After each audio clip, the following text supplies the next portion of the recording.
And one of the reasons why I wanted to talk about Graves in the Gardens today is, I mean, I feel that. I mean, even just having watched the journey of elevation worship really over the years, and just seeing, because there's been a couple like mile marker shifts, you know. I mean, kind of like early day, you got your like "Give Me Faith" era, but then come to the altar, do it again, resurrect. Like there was like another little page turn. I feels like, and Yeah. but then when this kind of came into being, it felt like another era of what God was doing through, and this song was like definitely on the tip of that spear. But then when I think about it, even just as I began to watch, I mean, because we were all watching church online, participating, all that kind of stuff. Even at Passion City, we were singing this song, and there was something about, I think, even at least for me in this moment in time, early 2020, in terms of by the time we all got it. Singing about the resurrection in that kind of a way, of the God could turn a grave into a garden, and that imagery was so powerful. Take us back to like where, like, obviously you made that before everything started to kind of shut down and all of that, but take us back to that moment where Brandon is, you know, channeling some Chris Stapleton vibes and all of that. Like, how did that come into being? We were writing at the beginning of September 2019, so just for everybody to have context. And it's the first time we'd written with Brandon. He and I had just started to get to know one another. I think we had met only a few months prior. Had led at a conference together like a few weeks before that. And maybe at the conference, I don't remember exactly how that happened, but maybe at the conference we were like, let's write together. Come to Charlotte, and he lives in Charleston, so it's only like 3 hours away. So really easy to make happen. So that was like the start of September, and we wrote a couple songs that day, and there was another one or two that came the next day. But it was more. It was one of the easiest writes from a chemistry standpoint. And we've since written so much with him. I think for that same reason, the chemistry hasn't left. I'm not saying everything we've gotten has been gold, but we just have a good time together. Yeah. But yeah, it was the first time we'd written, and so it started with, at least I brought in like a Springsteen type electric thing that was in 4/4. I can't pull it up in my head, but it was. I mean, it was only 3 years ago, Chris. It was only 3 years ago. The song did not start out 6/8. Yeah. So he was preaching this message on called "The Mystery of Potential." Okay. And it was all about like how the only way you know the potential that a seed has is for it to be planted, and then you allow the process of it growing in the dark to begin. You allow it to germinate. Like that's the only way you're going to see what a seed can become. Right. And so he's preaching this whole sermon, and then toward the end, he turns it to resurrection and seeing the cross and Jesus' death, not as a burial, as if it was over, but as if he was only planted there in the ground temporarily. And how what the world saw as defeat, like it was over, God knew there was resurrection potential that Jesus had. And then he actually said, like, he's at this moment, he's like preaching. And he says, it wasn't a grave they put Jesus in, it was a garden. So I flip out because I'm like, oh my God, it wasn't a grave, it was a garden. So we talk as soon as the sermon's over, and I'm like, that's a song, right? And he's like, it should be a song. So we kind of, that idea was there. And I think we came in that day, fast forwarding then to the beginning of September, hopeful that we could write around that idea. So, and Springsteen's in the mix, but it's in 4/4. I think it went like, and then a grave, 2, 3, became a garden. I kind of had, boom, boom, boom, boom. Okay. bum bum bum bum. Da, da, da, da, da, da, da, da, da, da, da. So, you know, Yep. I kind of had this like sus thing Yep. going to the one happening on this like nice and electric sounding, you know, whatever Yep. riff. Yeah, just like big bombastic kind of Yeah, guitar thing. Yep. exactly. Now, I'll say like 9 out of 10 ideas that start that way in a memo from me, they don't end up anywhere close to, you know, the product, the finished product. But I guess But the lesson, it's the spark. It's the spark. yeah, hopefully so. Yeah. And I have certainly learned through the years to not be precious about any idea. Yep. And I think like, I do think one of the things I've learned through the years is a lot, like my mindset stepping into it, right, is like seeing like these sparks or these ideas as pathways to a destination. And Yes. I do think like coming in with ideas is very important, but holding them so loosely is Right. is also very important. And so we probably lived there for just a little bit. It obviously turned to 6/8 at some point, and I remember having conversations around like, I think the chorus was originally like, nothing greater than you. Oh, there's nothing Yep. greater than. It was greater, and the conversation was, well, greater from a thematic standpoint seems to fit better. Yep. Following up this verse about, it just matched the verse better than. Yeah. I've searched the world, but it couldn't film it. Yeah. It's going like, so you're it. Yes, Yeah. exactly. Right. And but then better found its way in, and then the conversation was like, well, better just sings better. And for this song at this chorus, I said what I said. Right. Right. So it was a wrestling match between better and greater, and and I don't know that anybody would think now, having never thought about greater, like I doubt anyone's ever questioned the accuracy of like better being the best follow-up to the verse, you know, that are these verses that are testifying to like what God's done. But Right. I think but you know, in the moment you don't always have that altitude or perspective to know like, well, what is going to connect. And then I think the art and the craft of writing is finding the nuances of, well, they're both true. Both true. But then which one feels best, and which one like. It's funny because with that word, I mean, between the two, better, you've got like, there's an emotional attachment to that. There's like a like and a preference, even though there is like, I mean, it's not just, but it's, not only are you greater than all these things too, but I prefer you over these things, you know, like I love you more than these, like you hear an emotion in that word too, which is cool.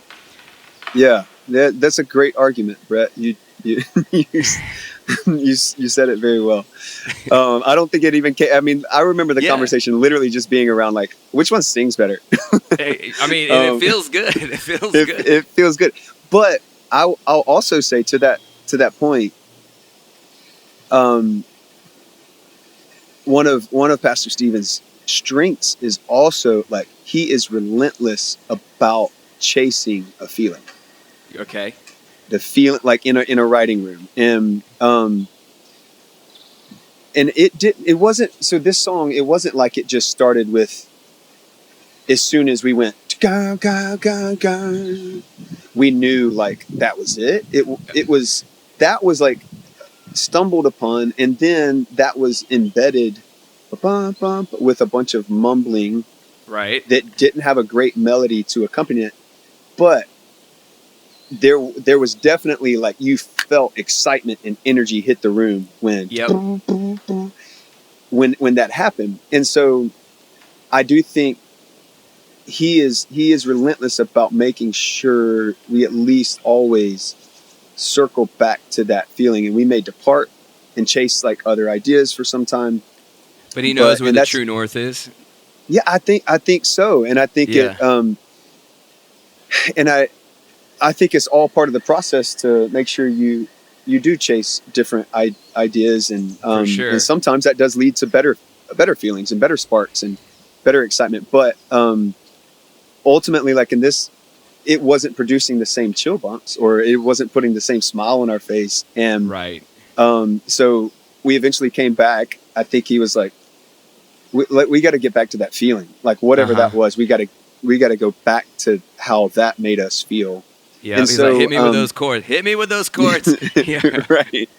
So, so that was, I mean, yeah, we landed on better.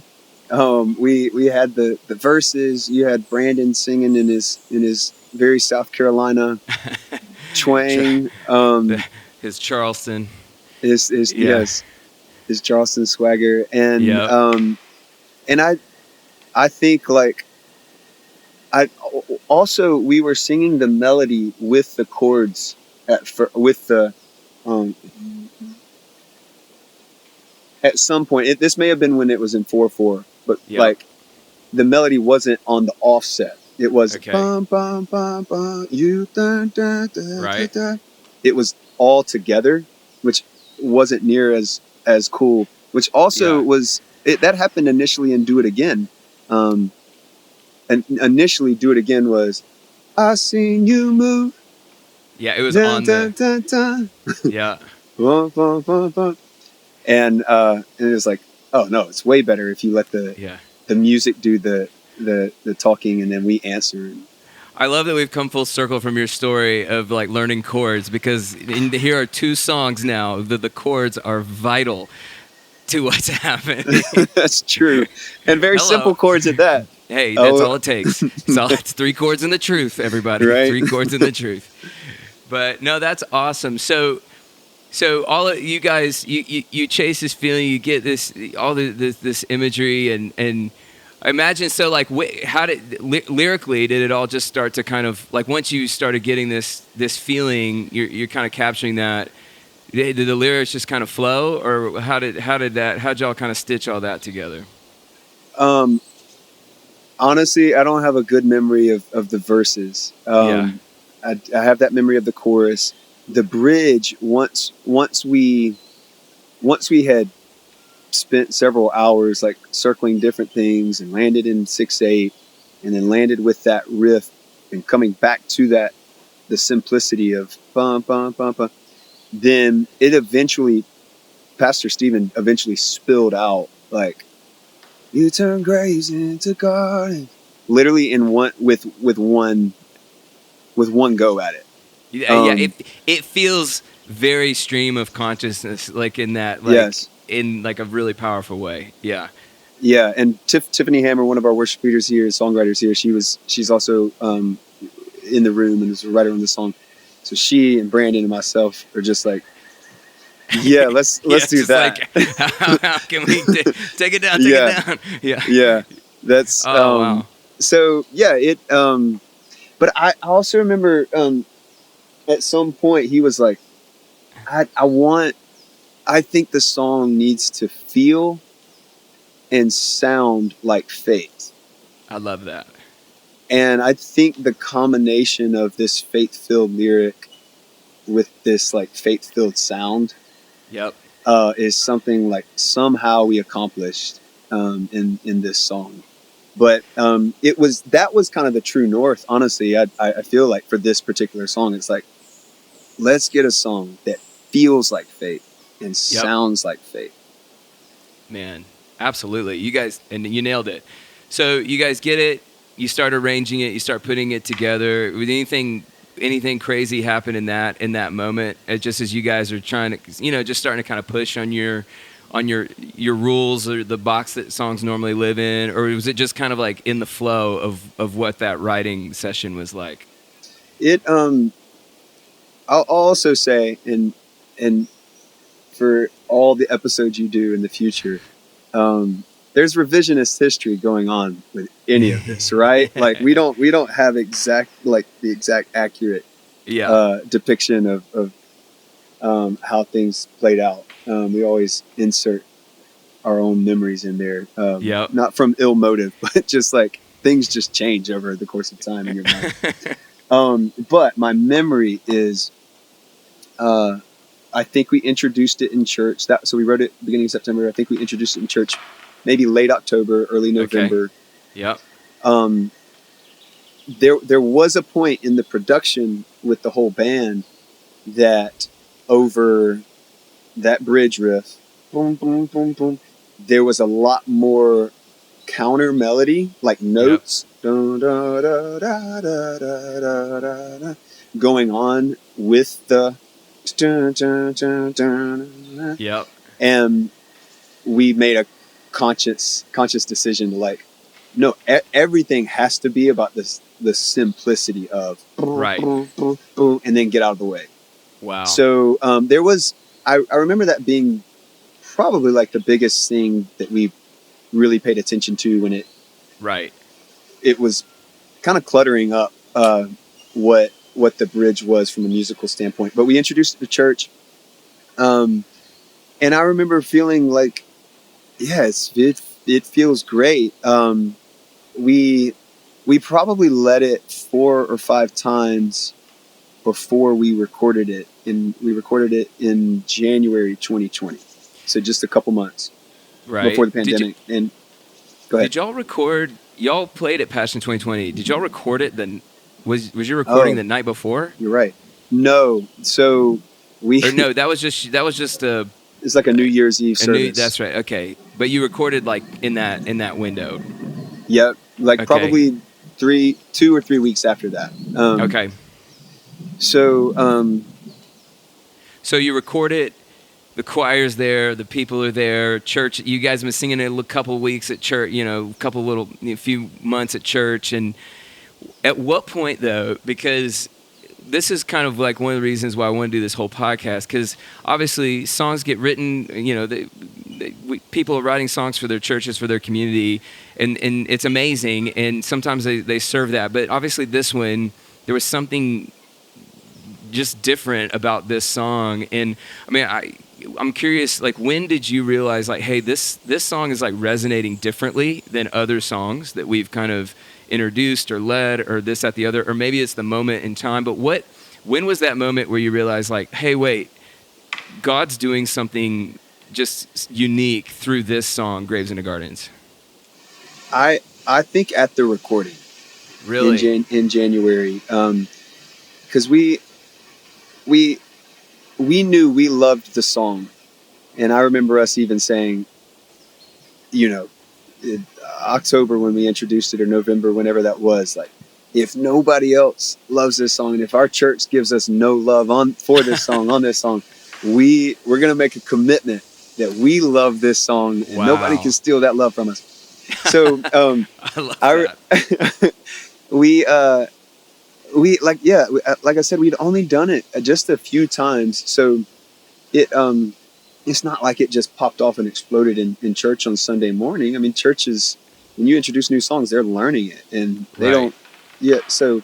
Oh, I think that's so huge for you to say, because I think anybody that's kind of listening, and maybe you're out there, a worship leader, songwriter, you're trying to write songs, and you like play them on a Sunday morning, and everyone gives you like, hey, good for you. Good for you, songwriter. That's every time we introduce a song. Every single time. There has been one exception, and that would be The Blessing.